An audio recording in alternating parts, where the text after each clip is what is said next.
Hari Om. Prostrations to Puja Gurudev Swami Chinmayanandi, Puja Swami Brahmananji, Puja Swamini Samatananji, Puja Swami Ramatananji, and all the Sedakas here, Sashtang pranams to all of you. Hari Om. This is a very, very special event to mark the 75 years of the Chinmaya movement, 75 years. And there are lots of programs all over the world, but the program that we are having here in Bangalore, conceived by Puja Swami Brahmananji, and he has been fully supporting, motivating, guiding every minute. It is a unique program. Nowhere in the world this has been happening. For 75 years, 75 sadhaks of Chinmaya study groups are going to give talks. All the talks are based on Bhagavad Gita. But one thing that all of us should understand is those who come here and talk, forget your identity. Puja Gurudev will be speaking through you. If any one of us starts saying, I am talking, it won't come. Surrender to him. Puja Gurudev will be speaking through you, and invoke the blessings of Puja Swami Brahmananji. With grace of Puja Gurudev and blessings of Swami Brahmananji, you will speak very well. Mukam karoti vachalam pangum langayate girim. So our this is also a special sadhana for all the sadhakas. Number one, though you are talking for nearly 20 minutes, you would have had a lot of in-depth study and understood it, perhaps implemented it, and you are sharing that experience. So this is the greatest sadhana.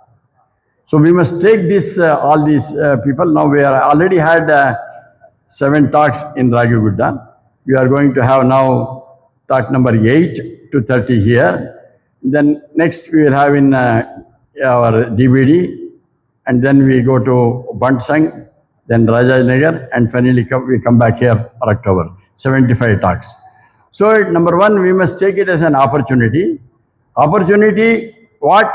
Not to speak and not to blow ourselves, but to feel we are offering our gratitude to Puja Gurudev and the Chinmaya mission. We have learned so much a lot, and we are all transformed a lot, the maximum beneficiaries, and any amount of gratitude is inadequate. So the talks that all these people we are going to do, offer it as an offering at the lotus feet, and say that he is speaking through us. It is a sadhana and a great unique opportunity. So let us once more thank Puja Swami Brahmananji. And he has not only been, he has been sitting here blessing all of you. Don't get scared. He is such a loving person. And surrender to him, he will speak through you. Don't get scared. Okay? So I'll hand you over back to Srimati Muktaji to take you through the proceedings. Hari Om.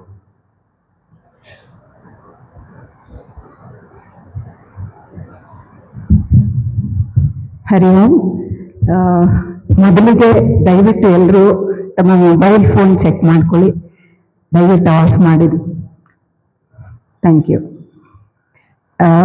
ಹಿಮಾಲಯದಿಂದ ಜ್ಞಾನಗಂಗೆಯನ್ನು ನಮ್ಮೆಲ್ಲರ ಮನಗಳಲ್ಲಿ ಹಾಗೂ ಮನೆಗಳಲ್ಲಿ ಹರಿಸಿದ ಗುರುದೇವ್ ಶ್ರೀ ಚಿನ್ಮಯಾನಂದರಿಗೆ ಅನಂತಾನಂತ ವಂದನೆಗಳು. ಅವರ ಈ ಜ್ಞಾನಯಜ್ಞ 75 ವರ್ಷಗಳ ಸಂಭ್ರಮದಲ್ಲಿ ಹರಿಯುತ್ತಿದೆ. ಈ ಅಮೃತ ಮಹೋತ್ಸವದ ಅಂಗವಾಗಿ ಪೂಜ್ಯ ಸ್ವಾಮಿ ಬ್ರಹ್ಮಾನಂದಜಿ ಅವರು ಒಂದು ಅಮೋಘವಾದ ಯೋಜನೆ, 75 ಗೀತಾ ಜ್ಞಾನ ಯಜ್ಞ ಪುಷ್ಪಗಳಿಂದ ಕಟ್ಟಿರುವಂತಹ ಹಾರವನ್ನು ಗುರುಪಾದುಕೆಗೆ ಅರ್ಪಿಸುವ ಒಂದು ಅಮೋಘ ಯೋಜನೆ ಮಾಡಿದ್ದಾರೆ. ಅದಕ್ಕಾಗಿ ಅವರಿಗೆ ಅನಂತಾನಂತ ವಂದನೆಗಳು ಹಾಗೂ ತಮ್ಮೆಲ್ಲರ ಪರವಾಗಿ ಸ್ವಾಗತ. ಗೀತಾ ಜ್ಞಾನ ಯಜ್ಞ ಬೈ ಸ್ಟಡಿ ಗ್ರೂಪ್ ಮೆಂಬರ್ಸ್. ಈ ಸುಂದರವಾದ ಶ್ರೀಪಾದ ಕ್ಷೇತ್ರದಲ್ಲಿ ಈ ಆಯೋಜನೆಗೆ ಅಣಿಮಾಡಿಕೊಟ್ಟಿರುವ ನಮ್ಮೆಲ್ಲರ ಪ್ರೀತಿಯ ಅಮ್ಮ ಸ್ವಾಮಿನಿ ಸಮತಾನಂದಜಿ ಮಾತಾಜಿ ಅವರಿಗೆ ಸ್ವಾಗತ ಹಾಗೂ ಆಚಾರ್ಯರಿಗೆ ಬಾಕಿ ಎಲ್ಲ ಆಚಾರ್ಯರಿಗೆ ಸ್ವಾಗತ. ನೆರೆದಿರುವ ಗುರು ಬಂಧುಗಳಿಗೆ, ಸಾಧಕ ವೃಂದಕ್ಕೆ ಸ್ವಾಗತ. Now, today's first speaker, Srimati Tejasvi Srikantha. She is an educator, a freelance data analyst, and children's book club facilitator. She has been associated with the Arikere study group. Earlier in Hyderabad, she was associated with the Chinmaya Yuva Kendra, and right now she is associated with the Devi group and the Bal Vihar. Today, she is speaking on the topic of surrender based on Vibhuti Yoga. She'll be speaking in English. Please join me in welcoming Srimati Tejasvi Srikantha.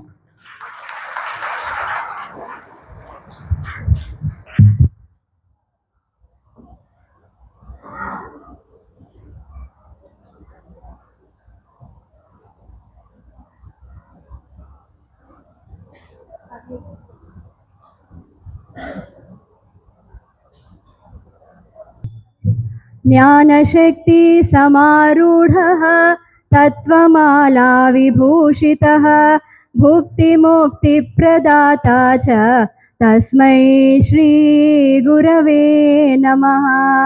गुरवे सर्वलोकानां भिषजे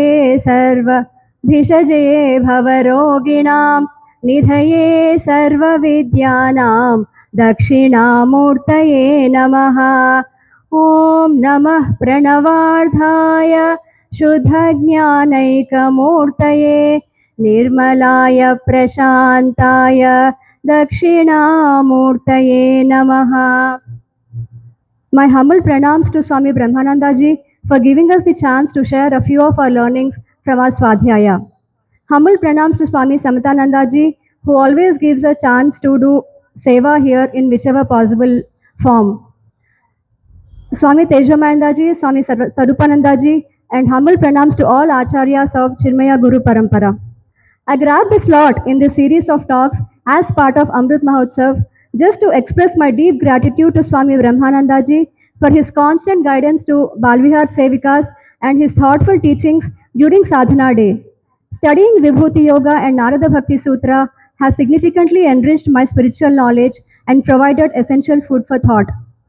The absolute standpoint Swamiji always shows us is that all the problems we think we are going through stem out of ignorance. Every morning, the moment we emerge from a nice deep sleep, we think, I woke up, I have to run to meet all the demands and tasks of the world, and we pray, God, please help me with it. Jiva, Jagat, and Ishvara are not three, they are all one. Whenever I heard this, it gave me so much peace and happiness, and I could carry it into my life for some time. But again, I would get lost and get stuck in the world of plurality with strong sense of doership, likes and dislikes. I understood that this thought is not just for intellectual appreciation, but I have to work on myself to attain or remain in that state. What is the veil that is creating this illusion of separation? Why are different people perceiving things, situations, and experiences differently? From where are all these strong desires, likes, dislikes, attachments, and anxieties coming? And what should I do to overcome the state of finitude and become one with the Lord?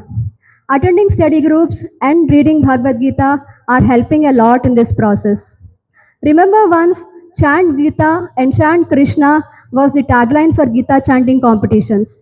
One child learning slokas from Bhagavad Gita would ensure that at least 4 or 5 members in the family will learn by listening or helping the child practice.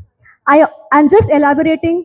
Chant Gita, understand Gita, live and grow through Gita, celebrate life through Gita, and Krishna will be enchanted.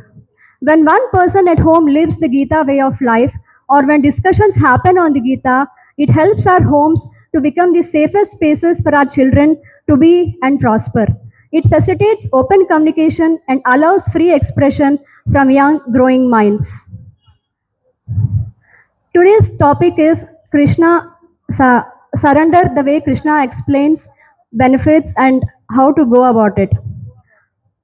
A little couple of stories from Bhagavatam. Krishna, from the moment he is born, demonstrated that when we carry him on head, what all obstacles can be passed through. Vishnu told Vasudeva to take the child to the home of Nanda and Yashoda in Gokul. Instantly, the shackles on Vasudeva's feet broke and the prison doors opened. The guards fell into deep sleep. Vasudeva placed the infant in a wicker basket and carried him on his head through a torrential storm. The river Yamuna split to create a path for him, and the great serpent Seshanak spread its hood over them to protect them from the rain. All that Vasudeva had to do, not to worry about anything coming in across in him from Mathura to Gokul, but just carry Krishna on his head. And before I start speaking on slokas of Vibhuti Yoga, would like to narrate on backdrop of Bhagavad Gita. As a conflict between the Kauravas and Pandavas peaked, Krishna tried his best to stop the war, but did not attempt any miraculous shortcuts. He allowed each side to act according to their innate temperaments, what we call vasanas in our Vedantic language. While he strove for peace, he eventually permitted Duryodhana and Arjuna to choose their aid. Arjuna chose Krishna's guidance, while Duryodhana chose his army. At Kurukshetra, Krishna strategically positioned Arjuna's chariot before Bhishma and Drona rather than Duryodhana. Had Arjuna faced his enemy directly, his rage would have sparked an immediate vengeful war, but Krishna, however, sought to prevent a legacy of hatred. Kurukshetra war is not that to show of a supremacy, or was it? It was to be for establishment of dharma. By forcing Arjuna to confront his deep seated vulnerabilities and surrender them, Krishna ensured his transformation into a focused instrument of dharma. This divine timing defines the Bhagavad Gita.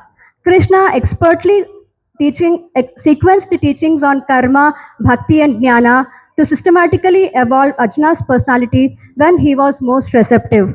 Jnana Yoga, Krishna was seeking from the beginning, but it has come much later after Karma Yoga, Karma Sannyasa Yoga, Dhyana Yoga. Everything was step by step taken care of. The placing of questions and answers are so apt that we can relate to our lives too.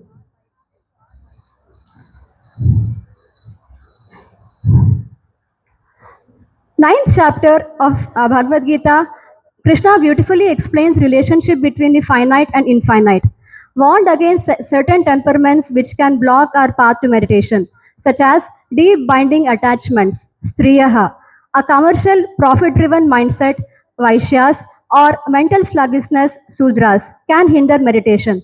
This is not a condemnation of social classes, but of the internal attitudes that obstruct realization. By surrendering these tendencies, any seeker can transcend their limitations. Krishna also suggested how to integrate the faculties until they fall away, revealing the spirit in its divine glory. In Vibhuti Yoga, Lord starts by observing Krishna to be inwardly peaceful, and out of unconditional compassion, he shares that Brahman or consciousness is impossible to be understood through the limited sense organs, mind, or intellect. Yet he reveals that the substratum of everything of him is him alone. Surrender is actually the central theme of chapter 18, but in chapter 10, Vibhuti Yoga, the Lord makes the devotee aware of his presence in every aspect of life, so that one is naturally led to surrender. Sharanagati is presented as the natural culmination of recognizing the divine's presence in all things. Krishna reveals his divine glories, vibhutis, and upon understanding that he is the source of all virtues and existence, the devotee is inspired to surrender completely. बुद्धिर्ज्ञानमसम्मोहः क्षमा सत्यं दमः शमः सुखं दुःखं भवो भावो भयं चाभयमेव च अहिंसा समता तुष्टिः तपोदानं यशो यशः भवन्ति भावा भूतानां मत्त एव पृथग्विधाः. Lord declares 20 diverse mental states, that is ahimsa, tapas, dana, shama, insult, birth, death, bhaya, nirbhaya, intelligence, knowledge, forgiveness, Truth, Shama, Dama, happiness, sadness, everything are emerging from him alone.